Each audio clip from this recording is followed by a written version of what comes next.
Yeah, it makes you want to get up and move, just like Steve Gadd's drumming. I can't believe, Lou, this is episode 28 of Under the Influence. Like, how much under the influence could we possibly be by now? So for 2 years of episodes we've been doing, and today, as it says right there, where is it? Right there on the player, tribute to Steve Gadd. So what I'm going to do, folks, and this is really cool, I'm going to share a solo that we're going to talk about a little bit with Steve Gadd doing a solo. It's a great video from our friends over at Yamaha that produced this video on a Yamaha custom series. Just a great kit, great sound, pretty good player. And then we're going to show a commercial because in Drum Talk TV Brilliance, our membership site, which you could join for free and participate in the Steve Gadd Drumming Challenge. And you'll see the spot. Steve will tell you all about it in the spot. And then Lou is going to show 3 video clips of 3 songs he picked out to pay tribute to Steve Gadd, such an influential player. So Lou, let's just dive right into it. And folks, feel free to chime in your favorite work by Steve, the influence he's had on you. If you've never heard of him, sit back, relax, strap yourself in, put your helmet on, your protector down there, shin guards, and enjoy and learn something, get schooled a little bit. And also tell us where you're watching from. Lou, where are you watching from? I'm watching from Brewster, New York, a little north of the city.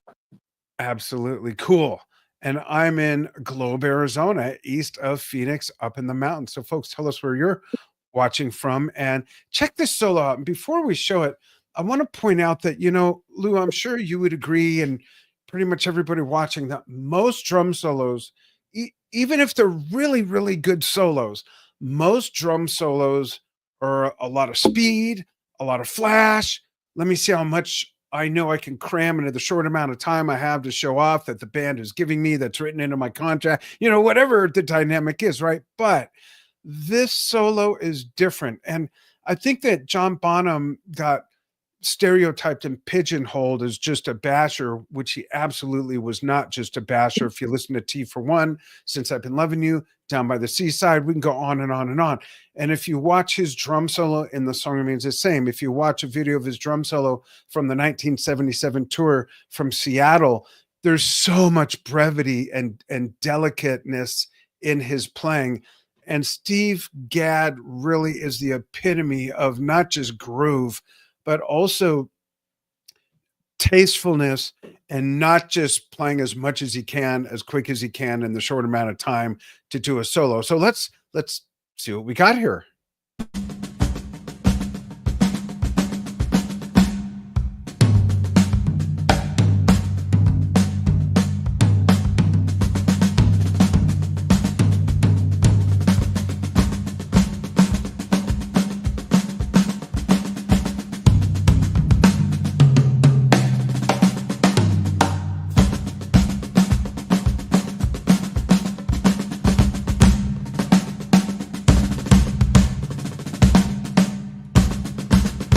Now watch how it grows and develops and what it turns into, but the accents and just the dynamics there right away are what grabs me. I just love dynamics in music, and especially drumming, because everyone expects drumming to just be blah, especially in a solo.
I just want to say it was Bill Bruford who says music is the sound you hear between the notes, is what makes the music what it is. Perfect example right here. It's Yeah. okay to pause, folks, while you're doing a drum solo. You see Steve doing that even for like an eighth note, quarter note at a time. And it just adds so much to the composition, right, Lou? I mean, it's just so much feel. And one of the things too, like a lot of students, I get something, and this is students, anybody out there, if you wonder why we practice rudiments, here's a great example. Absolutely.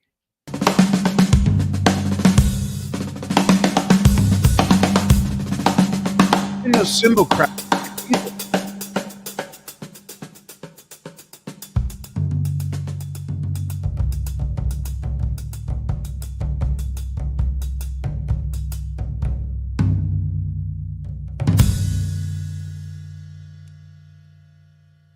Just absolutely one of the best drummers ever in the world. And it's all right there. There's no crazy flash, not one crash cymbal, didn't use his ride, just those little hesitations, the dynamics, and like you said, nothing but rudiments, just so tasteful. And That's interesting. You pointed, I didn't, it didn't even add up until you said it. It's like, yeah, not one big crash and no in the whole solo. yeah, yeah, not even a light one, just a little bit of hi-hat work, Yeah. a little tinkling on the cowbell, which is muted as well. Just really, really cool stuff.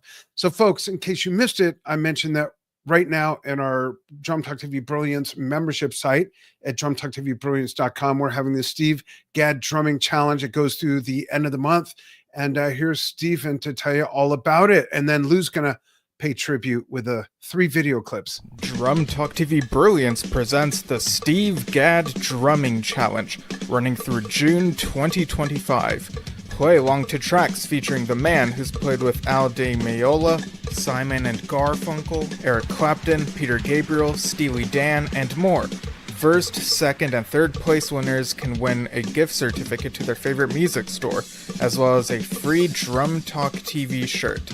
Pick from 36 designs, and only shipping in the US. First place will have the chance to be interviewed live on Drum Talk TV. The tracks you play along to must be the officially released versions. They will not get muted or pulled on our platform. Record your videos horizontally.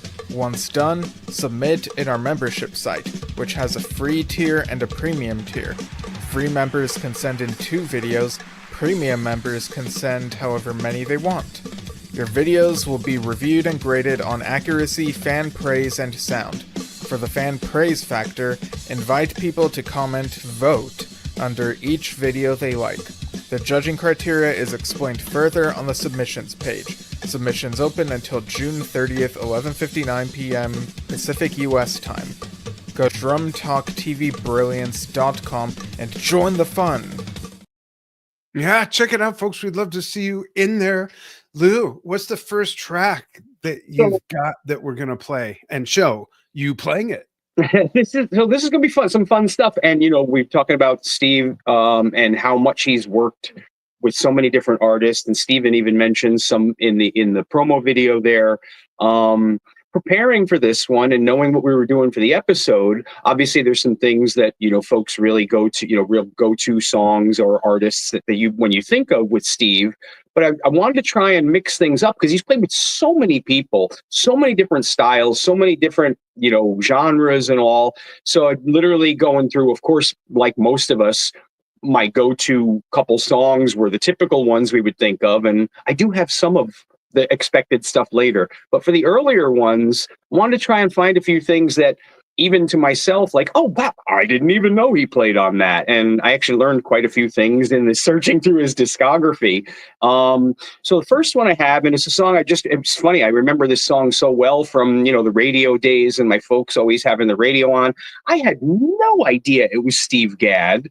And then reading it and then going back and saying, oh, cool, I'll do this song, listening to it. And it's so, if you know his playing, it's like, oh yeah, that's definitely Steve playing the track. So Leo Sayers, You Make Me Feel Like Dancing, which I never would have thought that was Steve from back in the day.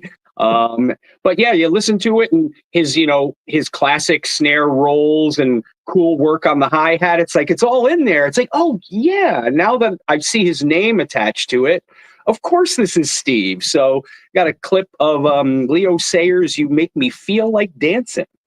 Cool.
You know what? I admit I didn't know that was Steve Gadd either. That's really cool. I only, going through his discography and trying to find some things that were, a little in line with the genres we typically would feature and all, because he's done so much different stuff. Right. Saw the Leo Sayer go by. I was like, I wonder if that's the album that, Feel Like Dancing was on. Click. Oh, it is. It's funny. Before the promo for the Steve Gadd drumming challenge, they said, here's Steve to tell you all about it. I meant Steven Schinder, not Steve Gadd. It was Steven, our producer, that was the voice on that video. That's funny. Okay, I could just hear people going, that's not Steve Gadd's voice. You're right. It was Steven Schinder's voice. All right, what's next, Lou? So yeah, moving along on this one, and this I'd actually like, folks, if anybody has a little info to confirm this, I'd love to know. So the next one I picked, again, looking through his stuff and finding things like, oh wow, I didn't know that was Steve. Is he definitely recorded a lot on the original arrangements of the soundtrack of The Wiz. But in researching that, I also found a lot of information because a lot of the songs were redone when Michael Jackson and Diana Ross got involved. But then there's the Broadway soundtrack, there's the film soundtrack. So he definitely recorded on a lot of the original arrangements. I couldn't find anything that said it was all of the drumming, because I've also found a couple other drummers listed on other versions, like done with the other the Broadway soundtrack as opposed to the film. Right.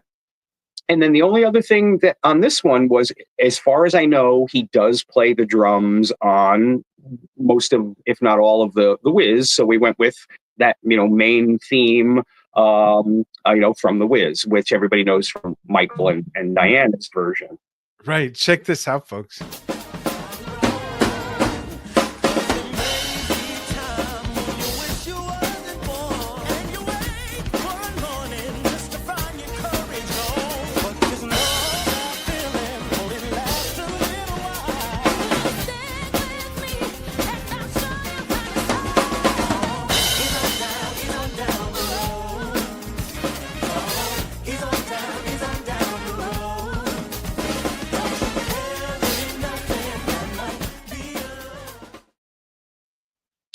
Such groove. That's great. Great job with that too, by the way. Excuse me? Great job with that too, by the way. It's fun stuff. That one ran a little short though, because I would have liked to do a little bit more, but finding, as folks, as you know, we have to find tracks that we can use here, either live bootlegs or cover versions and all. Right. So that was from an off-Broadway Productions, their side version of that. And finding one, because I always try and compare things to the original tracks and wanted to recreate close to what Steve likely played on that. And it was hard to find a cover version where the drummers weren't just having a field day with the drums. Yeah, going outside the lines and stuff, Yeah, but playing it with respect to the original version. Yeah.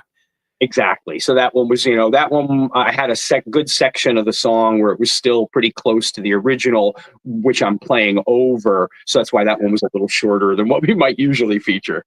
Yeah, no, that was cool. Now this next one, I know what this one is, and I mentioned this somewhere. I think it's in the video where I welcome people to the drumming challenge on the website at drumtalktvbrilliance.com, and I mentioned 50 ways to leave your lover and how my dad got home from work. So I was like a young teenager in high school. What year did that come out? Do you remember? I don't. I should have done my homework better, but I'm going to go early, like 73 ish. But I don't think that's accurate. Yeah, I think it was a little later. I was either in junior high or high school. It was on when my dad pulled up to the house and he ran in and said, Danny, come outside. You got to hear this. And I jumped in the car and it was playing. He said, that beat, you got to learn that beat. That's such a cool beat. And my dad was not a drummer. He was a big music fan and fooled around on guitar a little bit. And it was like, yeah, okay. What's going on there? And it took a while, but this is just such a great, if you really deconstruct it, it's a lot more complicated than it seems. Right. And the thing with 50 Ways, and one of the reasons that, obviously, as we mentioned earlier, Steve Gadd, people have certain songs, 50 Ways is one of the songs people will associate with him, like his work with Steely Dan, obviously. But yeah, this one I just felt was, for all the reasons you just mentioned, and same, like hearing this growing up, it was always one of the things that made me, thank you, 1975. Yeah, there you go. Thanks, Steve. And Steve also says that he gave The Wiz a rewatch after Wicked came out. Music still holds up. That is cool. Soundtrack, man. First hearing a venue version of this song was while watching. I was extremely goofy. Interesting. That was for the other track. Wow. Cool. Thanks, Steve. So I was 12. Yeah. So yeah, it came out before even I thought. Yeah. The thing with the beat with 50 Ways, which, I'm a left-handed drummer on a right-handed kit. I can't even understand what you're saying. What? So I play with, open-handed, but my right foot is on the bass drum. So for these tracks, I did want to play traditional grip, right hand over on the hi-hat. Notice that. More like Steve. And what really blew me away, which I thought was so cool, and you see it some in that solo that you played, unlike a lot of drummers that play traditional grip, Steve will very often go to the hi-hat with the left. Absolutely. It's in that solo. Yeah, it's so cool, so different. There's just, what's comfortable for him. Everybody's our drummers. We all have our little things, Yeah. And notice also, Lou, with that, like his snare head's here and the hi-hat's just right there. So it's not like an uncomfortable, right. It's just positioned which is great. Yeah, right. I've seen some drummers where it's like, if your snare's here, the hi-hat's, up here. Yeah. That's going to be a bigger. But yeah, he just made it look so natural. It was unexpected. Like, I didn't think when watching the videos to make sure I'm, getting things right. I went, oh, wait a minute. He does the hi-hat hits with the left. And, I love when drummers also use a note of the beat is a step on the hi-hat, not a strike. Yes. So there's a couple of those in here. So ways, just for such a subtle, well-known groove, there's so much going on. Yeah. Dig this. Here's Lou with probably, arguably, maybe Steve Gadd's most iconic beat, not counting the solo section in Asia. Right. With down. But as far as a beat, this is just unrecognizable, if that makes sense. And get yourself free.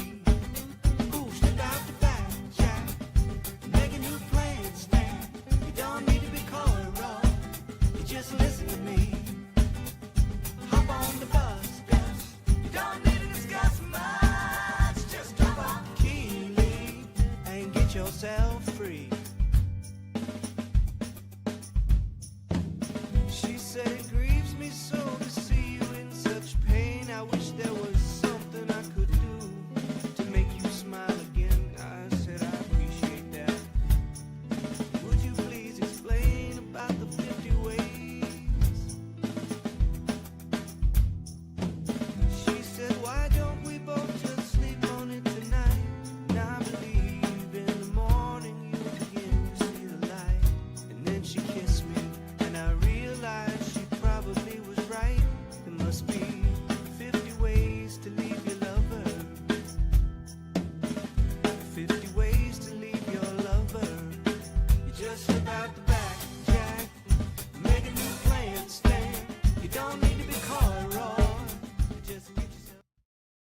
Great job with that. It's Thank you. perfect for you because of the way you play, the way you're orientated and play. And you mentioned just like Steve doing the hi hat with the left hand traditional grip. It just fits perfect for you as an open handed lefty on a right handed kit. It did. It's funny that you mentioned that. That was when learning it. It was easy doing that movement because I'm so used to playing the hi hat with that hand. But doing it with traditional grip out of Different. that group was like, oh, that took a little. It took a little work. It is definitely different. Cool. Let's close out by asking the audience, A, what is your favorite work by Steve Gadd? And B, let's show that video again. Yeah. Should we show their his solo again? Yeah, that was. Yeah, that's definitely worth a view. Cool. I think I got to rewind it. Let's see. Oh, here it is. This is from Yamaha produced this. Such a great sounding kit, by the way. It doesn't hurt that this guy's playing it.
Kind of a Latin thing there for a moment. I just love this part.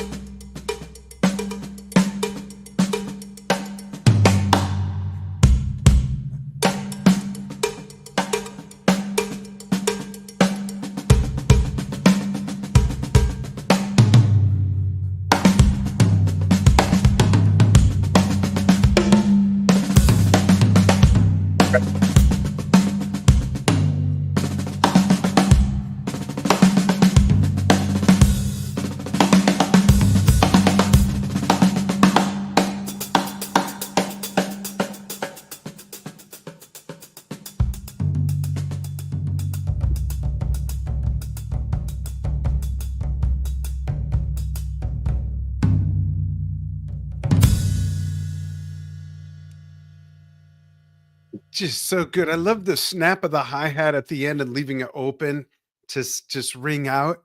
Yeah.